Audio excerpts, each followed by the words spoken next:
My Uber friends, my Lyft friends, my YouTube subscribers, anybody that followed the Uber IPO yesterday, the company got a royal spanking, right?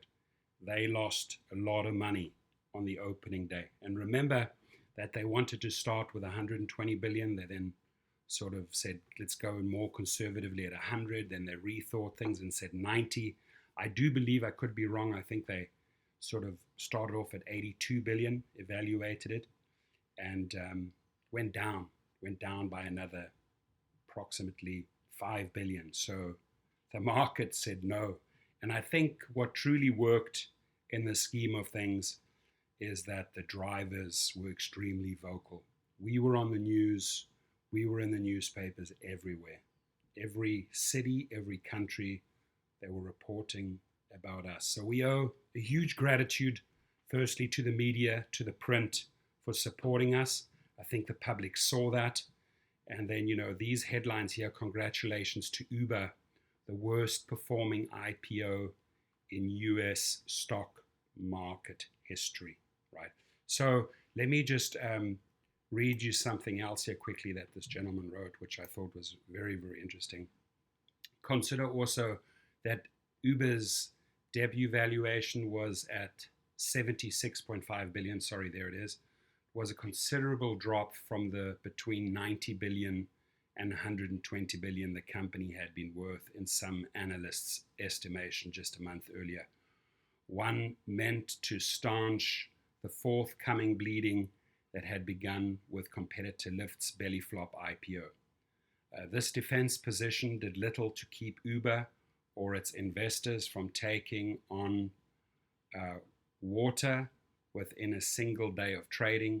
According to one analyst, the company may be profitable by 2024, though its only real plan so far is to continue to screw workers and eventually replace them with unproven technology. Well said. As former CEO Travis Kalanick said in 2014, the reason that Uber could be expensive is you're not just paying for the car, you're paying for the other dude in the car who's driving. See, this is how they talk about us. This is how they respect us. This is where their whole company policy, vision, mission statement is so off whack. They just see us as the dude in the car, right?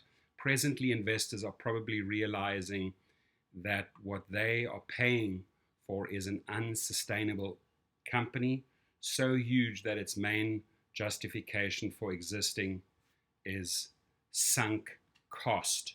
Now, the other thing I truly want to read to you, because I think this is really, really important here. This was the letter that Dara read to his employees, to the executives, right? And I want you to note that he left the most important people out. Not once, and I've gone through this a few times, not once was the word driver or drivers mentioned here.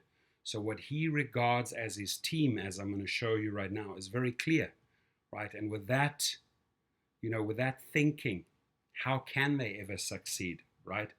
If at the ringing of the bell, just before the ringing of the bell, he reads out this, he's leaving out the most crucial and important part and doesn't recognize them as their team, namely us, the driver. So it says Uber, he says team. Uber has had a lot of major moments in our not even 10-year history, and tomorrow marks yet another big one.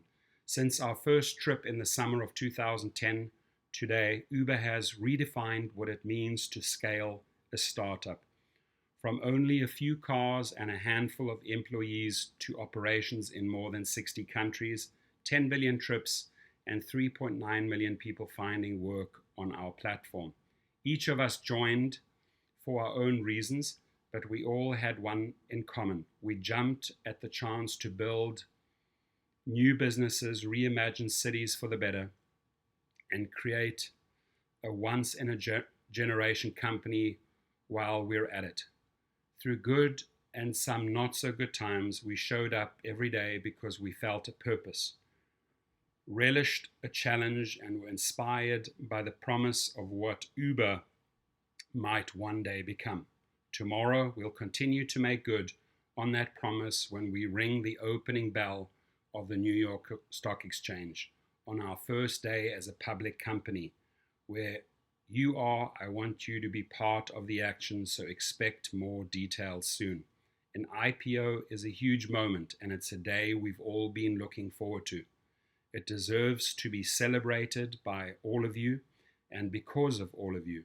Your passion, hard work, and ingenuity brought us to this point, and I'm incredibly proud of what you've accomplished so far.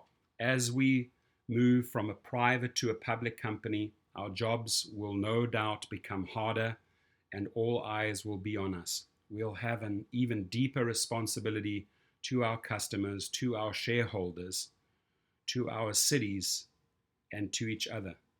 Just note, drivers are not mentioned there up to this point once, right? With every share purchased, someone else will join us as a co-owner of Uber. That's all he's interested in, is appealing to his shareholders and pleasing them. And we'll gain another person to whom we owe a duty to always do the right thing, period. So that in that last sentence, he had a golden moment to shine, and he didn't, right? I'm going to read that one again. With every share purchase, someone else will join us as a co-owner of Uber, and we'll gain another person to whom we owe a duty to always do the right thing, period.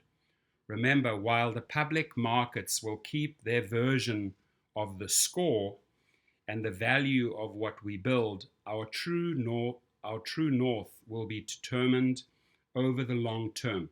We will go through periods when we will be misunderstood, as well as periods when we will be hailed as heroes. It's during those days, regardless of the ups and downs, that we should focus on our work, on creating opportunity, on moving the world, and relentlessly innovating and executing. The stakes just got higher. Our world just got a bit bigger. Our stakeholders just expanded. I've never been more confident in this team's ability to shape the future, and I can't wait to see what you build next. Thank you and congratulations, Uber on Dara. That's the letter before the IPO.